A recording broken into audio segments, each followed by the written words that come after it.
Recentemente estive nesta tribuna para falar de um tema difícil que precisa ser encarado com seriedade e intenção real de chegar a soluções, sem medidas protelatórias. Tenho visto aqui parlamentares de vários estados do país retratando suas preocupações com o problema fundiário e a relação entre produtores rurais e indígenas. Sabemos da nossa dívida histórica para com esta população, mas não podemos deixar que esta, entre aspas, culpa prejudique aqueles que ocupam a terra há décadas e que têm o direito de propriedade sobre ela. Estou falando dos produtores rurais do meu estado, mas sei que meus colegas de norte a sul têm inúmeros exemplos de como é urgente uma ação efetiva do Executivo Federal a respeito dos conflitos agrários. Estamos em permanente estado de tensão, prestes a haver ainda mais derramamento de sangue de ambos os lados. No meu último discurso, senhor presidente, alertei para a influência da FUNAI de Mato Grosso do Sul, que está insuflando conflitos. Em decorrência desse pronunciamento, várias lideranças das comunidades indígenas do meu estado solicitaram audiência em meu escritório parlamentar em Campo Grande no último dia 15, para discutir o quadro dos conflitos e prestar esclarecimentos sobre o tema. Tivemos uma conversa franca por mais de 2 horas. Pude constatar que os líderes indígenas são formados por pessoas preparadas e esclarecidas.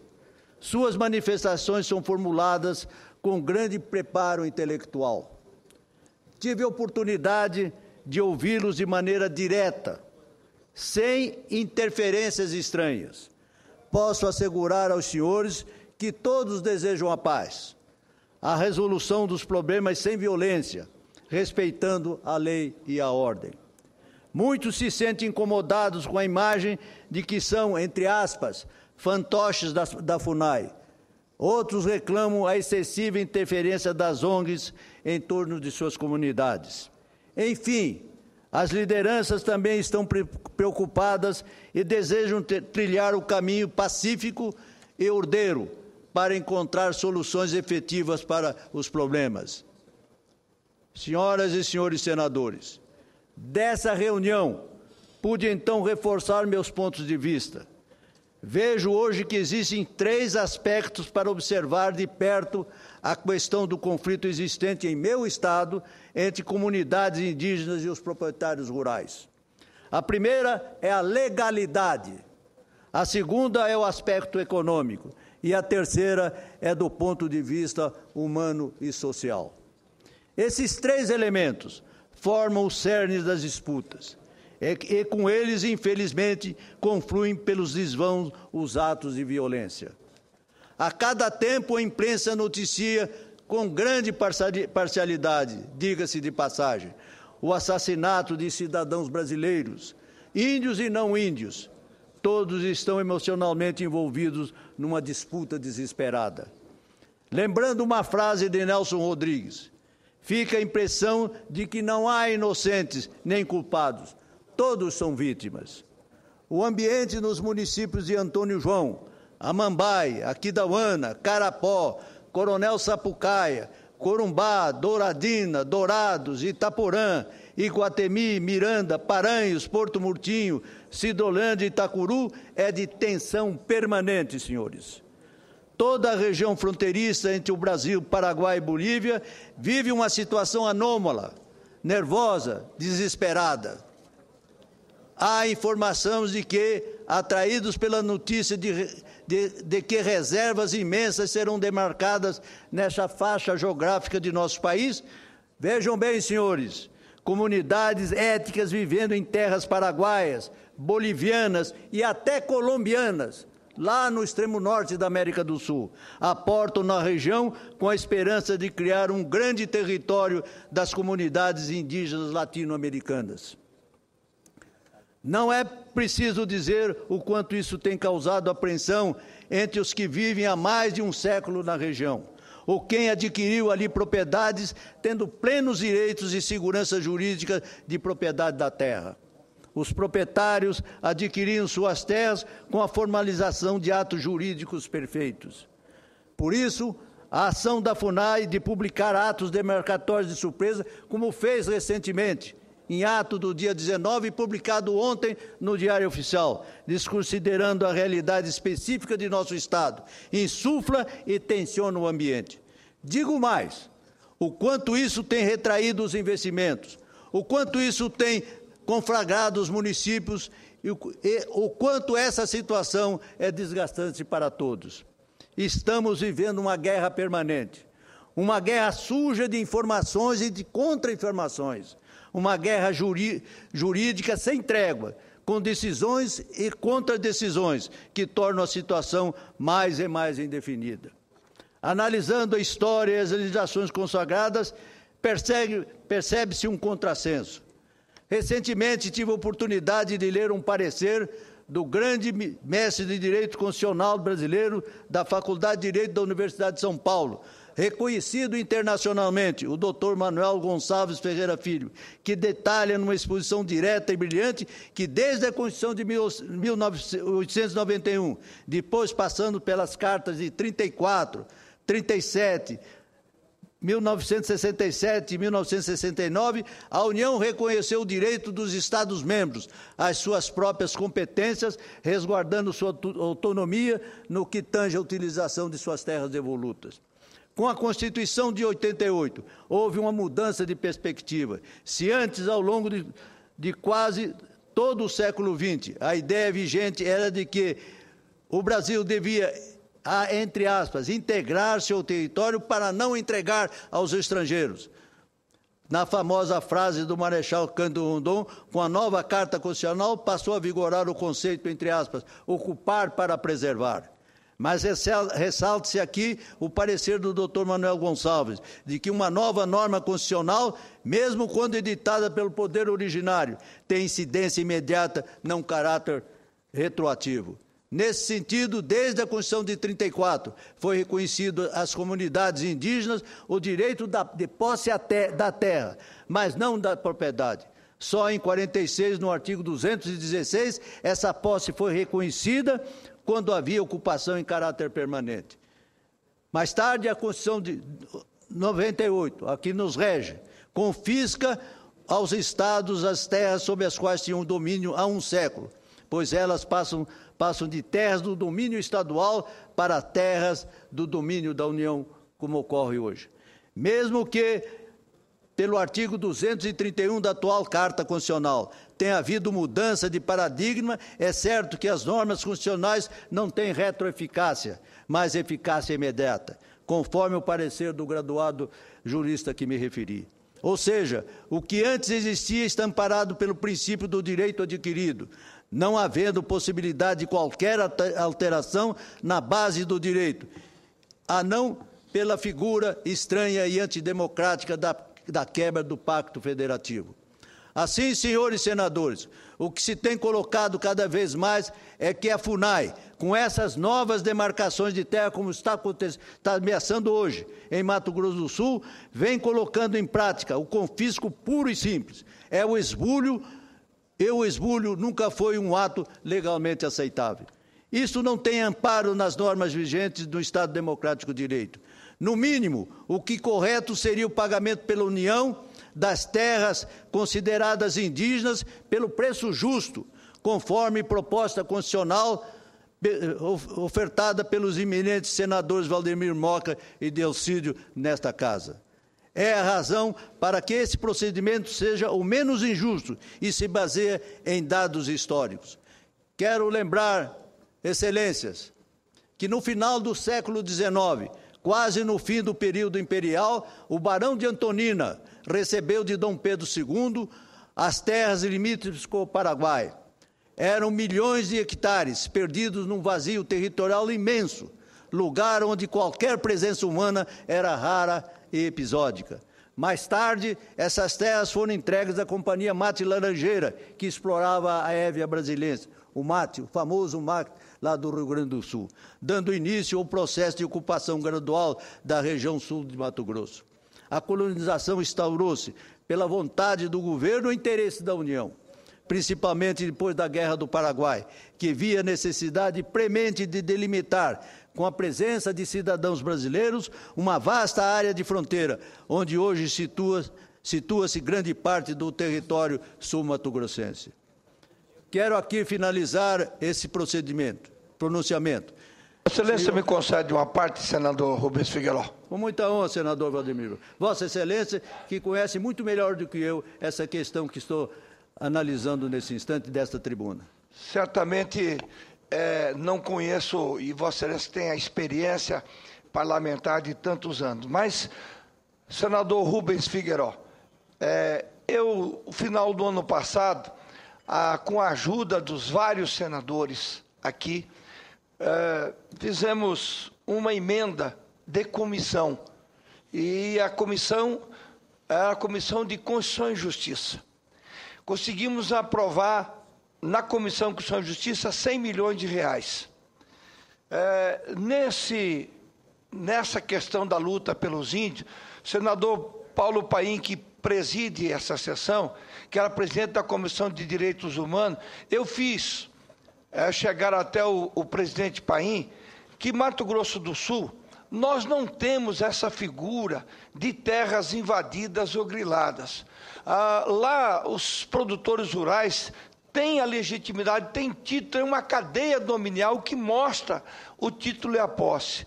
Já de algum tempo, o discurso meu solitário no início e agora, conseguimos uma unanimidade de que isso não existe no Mato Grosso do Sul, que, portanto, não caberia a expropriação.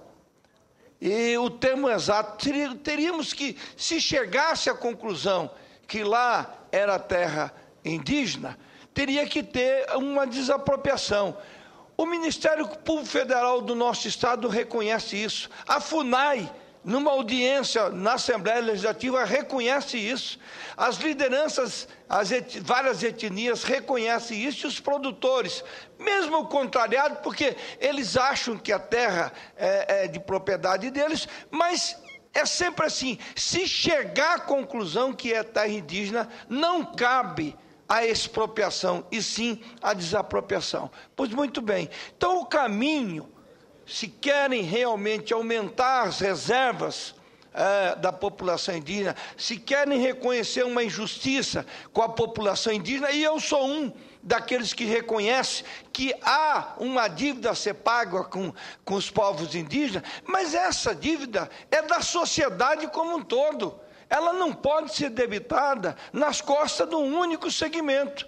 Então, para você corrigir uma injustiça, vai se praticar outra, desapropriando. Como é que essas famílias, há 100 anos, 70, 50 anos, vão sair dessas terras com uma mão na frente e outra atrás, como já aconteceu no Mato Grosso, recentemente?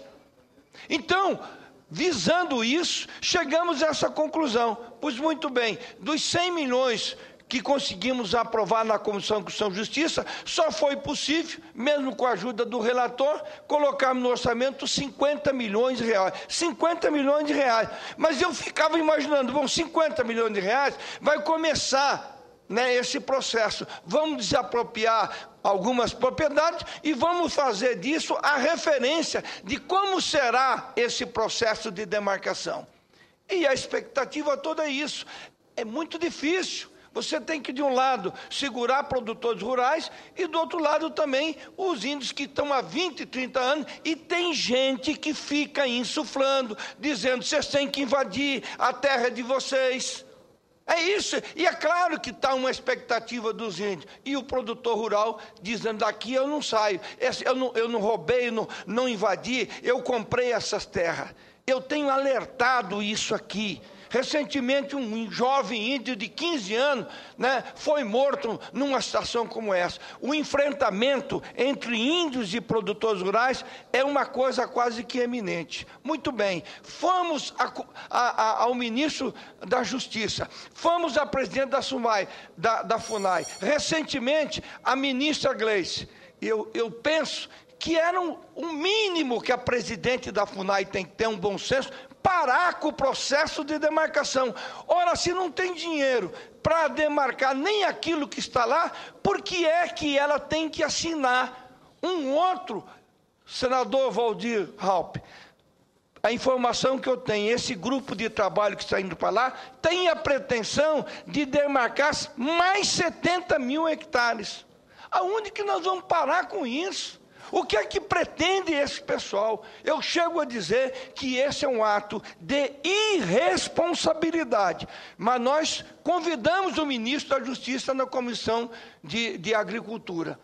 Mas ele tem que vir, e a presidente FUNAI. Esta casa não pode se omitir nisso. Nós temos que colocar um basta nisso, porque isso chega à raia da irresponsabilidade e está estimulando conflitos desnecessários entre produtores e a população indígena. É o meu à parte, agradeço a Vossa Excelência. Vossa Excelência, senador Moca, com seu à parte, não só enriquece o meu pronunciamento, reitera muitas das coisas que eu já afirmara, e eu reconheço em Vossa Excelência a maior autoridade aqui nesse Parlamento sobre essa questão indígena no nosso Estado. Vossa Excelência tem toda a razão. Não retiro uma letra das afirmações que Vossa Excelência fez. Estou perfeitamente solidário com ela e agradeço sinceramente o esclarecedor à parte de Vossa Excelência. Ouço o eminente senador Waldir Raupp. Nobre senador Rubem Figueiró, Vossa Excelência aborda um tema explosivo, podemos até chamar assim, no nosso país. E com a parte do MOCA também veio contribuir com esses esclarecimentos. No meu estado, é um estado que tem muitas reservas indígenas, torno de 17 etnias, 17 reservas indígenas, algumas até com 5 milhões de hectares, 3 milhões de hectares do Cinta Larga, 5 milhões do Zuruauá e tantas outras quase desse tamanho. Não temos tido grandes conflitos. No passado, criaram mais uma reserva para um único índio isolado. Até aí tudo bem. Pegaram fundiárias de fazendas no sul do estado e conseguiram, de áreas de preservação, criar uma reserva de 50 mil hectares para um único índio. Até aí tudo bem. Agora estão querendo demarcar mais uma área na região de São Francisco, Seringueiras, São Miguel, em torno de 60 mil hectares, e não tem nenhum índio.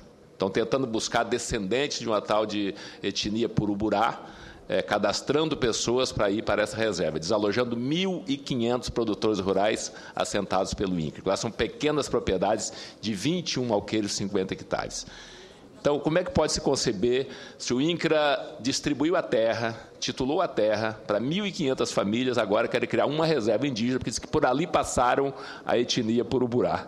E estão cadastrando gente da cidade de Guajará-Mirim, da cidade de Porto Velho, porque diz que são descendentes desta etnia. Então, onde nós chegamos? Eu acho que esse assunto tem que trazer para o Congresso. E a FUNAI, a exemplo do INCRA, com todo respeito, que o INCRA foi um dos órgãos mais importantes do Brasil, mas ele envelheceu, ele desaparelhou. E o presidente Lula teve que criar um outro instituto chamado Terra Legal para poder regularizar terras no Brasil, porque o INCRA não estava dando mais conta. O INCRA agora está se renovando, está melhorando novamente. E a FUNAI, eu digo que ela envelheceu. A FUNAI ela não está mais cumprindo a sua função. Ou se repensa, se renova a FUNAI, ou se traz essas questões de fundiária, de reserva indígena, para o Congresso Nacional. Acho que é isso que nós já devíamos ter feito, para que essas discussões fossem feitas aqui. Se tiver que desapropriar uma área, tiver que ampliar uma área, mas atingindo famílias que estão lá há 30, 40, 50 anos, não é admissível uma questão dessa. Então, parabéns, Vossa Excelência, pelo pronunciamento. Muito obrigado a Vossa Excelência, que reforça, sem dúvida alguma, com a experiência que Vossa Excelência tem do Estado de Rondônia, aquilo que estamos afirmando aqui. E Vossa Excelência ressaltou um assunto muito importante. Essas questões, como eu, inclusive, vou me referir no meu pronunciamento, tem que passar pelo alvedrio do Congresso Nacional. O Congresso Nacional, sobretudo o Senado, não pode ficar indiferente às decisões do Poder Executivo com relação às desapropriações. Muito grato a Vossa Excelência pelo seu esclarecedor à parte. Senador Sérgio. Senador Rubem Figueiró, bem rápido, sabendo do vosso tempo já está se encurtando. Mas assim, senador... Mas nós temos a tolerância do nosso presidente. Sempre benevolentes, nós sabemos, ainda mais para temas como este, que é nacional. Não é um tema do Mato Grosso do Sul, do Paraná, do Rio Grande do Sul, da Rondônia, do Mato Grosso, é um tema brasileiro.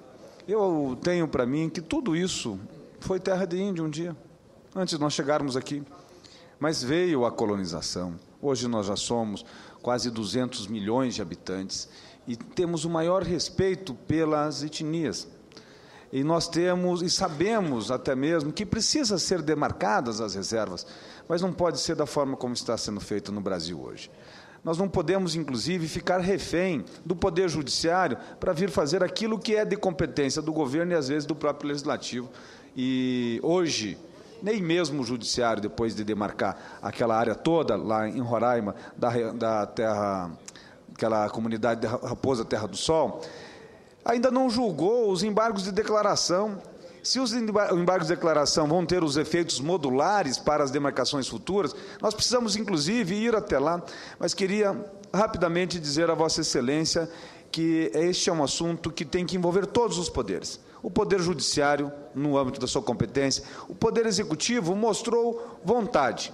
Naquela reunião que, juntamente com Vossa Excelência, com mais alguns senadores, estavam presentes a ministra Isabela Teixeira, a ministra Gleisi Hoff, a audiência foi na Casa Civil, o ministro da Justiça, Eduardo Cardoso, a ministra Miriam Belchior, do Planejamento. Então, 4 ministros numa mesma reunião para tratar desse tema. O governo tem a sensibilidade, eu percebi isso. Agora, precisamos dar um encaminhamento rápido. No meu estado, o estado do Paraná, estão vindo cidadãos paraguaios, porque falam Guarani, dizendo que são índios, e o Rio não interessa a divisa, eles são índios da América Latina como um todo, e estão invadindo, porque a partir do momento que um antropólogo ele publica um relatório, há uma sinalização de que aquela região pode ser terra indígena e há uma movimentação de milhares e milhares de índios e não índios que estão indo lá sobre esta expectativa de adquirir terras e terras de alto valor. A terra no Paraná, ela é, em média, R$100 mil o alqueire naquela região. Olha que isso é muito dinheiro. Qualquer 1.000 alqueires, nós estamos fazendo R$100 milhões. Qualquer reserva tem isso, nós sabemos, ou daí para mais. Então, até mesmo um movimento mais econômico do que, às vezes, social. Nós temos que tomar um cuidado, e isso que o senhor está trazendo aqui, de que temos que chamar a responsabilidade dos 3 poderes para resolver isso o mais rápido possível. Parabéns, obrigado. Muito obrigado, senador Sérgio de Souza. Realmente, senhor presidente, as contribuições que acabamos de ouvir através dos apartes dos nossos ilustres pares demonstra a preocupação que existe aqui no Senado Federal com relação a essa questão. Agradeço a todos os senhores senadores aparteantes pela oportuna opinião que ofereceram e enriqueceram o meu pronunciamento. Senhor presidente, sei que o meu tempo está se esgotando, mas permite Vossa Excelência que faça os finais esclarecimentos. Uma das saídas para solucionar a questão será a votação da PEC 215, proposta no ano de 2000. A proposta contida no âmago dessa nova regra pode ser um ponto importante de se estabelecer uma ordem no caos reinante. O decreto presidencial que fosse homologar terras indígenas teria que ser confirmada pelo Congresso Nacional, como afirmou Vossa Excelência. Reconheço que não é fácil a solução, mas nada justifica sermos inertes enquanto a violência campeia em nosso território, sob a influência de tantos interesses estranhos, que nos domina e nos manipula. O único caminho possível para a paz é o da legalidade. A obediência às leis será sempre o estuário da superação dos conflitos. Por laços familiares, senhor presidente, antigos, tenho sangue guarani correndo nas minhas veias. Sei do drama que vivem meus irmãos índios e sei do medo que tomou conta a classe produtora de meu estado. Peço à Presidência da República e ao Ministério da Justiça que hajam com clarividência nesse processo. Não haverá paz enquanto o governo não encontrar o justo equilíbrio entre as partes. Sem isso, quando eu digo governo, são os 3 poderes. Sem isso, tudo será em vão, tudo será inócuo, não se fará justiça. Senhores e senhoras senadores, quero reiterar mais uma vez a reunião que mantive na semana passada com uma comissão de indígenas de várias etnias lá em Campo Grande, no meu estado. Pedir-me um encontro porque alguém, naturalmente mal intencionado, teria dito que eu havia pregado desta tribuna a extinção da FUNAI. Respondi-lhes enfática e categoricamente, e reafirmo aqui com o respeito que tenho a vossas excelências, que lembrando o Marechal Cândido Rondon, símbolo eterno da proteção aos seus irmãos índios, que jamais pensei na extinção da FUNAI. Gostaria sim que a FUNAI fosse um órgão como sonhou Rondon, depois do que ouvi na reunião com os índios, do abandono em que eles se encontram, relegados pela FUNAI, que, por sinal, vive à míngua de recursos lá no meu estado, o melhor seria que a autarquia tivesse os olhos mais atentos do Palácio do Planalto. Penso que a FUNAI deveria estar diretamente ligada à Presidência da República, como, aliás, são vários órgãos que atendem as minorias sociais, ou seja, a Secretaria de Direitos Humanos, a Secretaria de Políticas para as Mulheres e a Secretaria das Políticas de Promoção e Igualdade Racial. Está provado, nobres colegas, que sob o âmbito do Ministério da Justiça, e repito, sob o âmbito do Ministério da Justiça, a FUNAI não passará do que é hoje, um instrumento de ação político-ideológica. Fica, pois, aqui essa sugestão a título de advertência. Agradeço, senhor presidente, a boa vontade de Vossa Excelência em permitir que o meu pronunciamento se alongasse tanto. E sou profundamente grato aos ilustres senadores apartiantes. Obrigado, Vossa Excelência.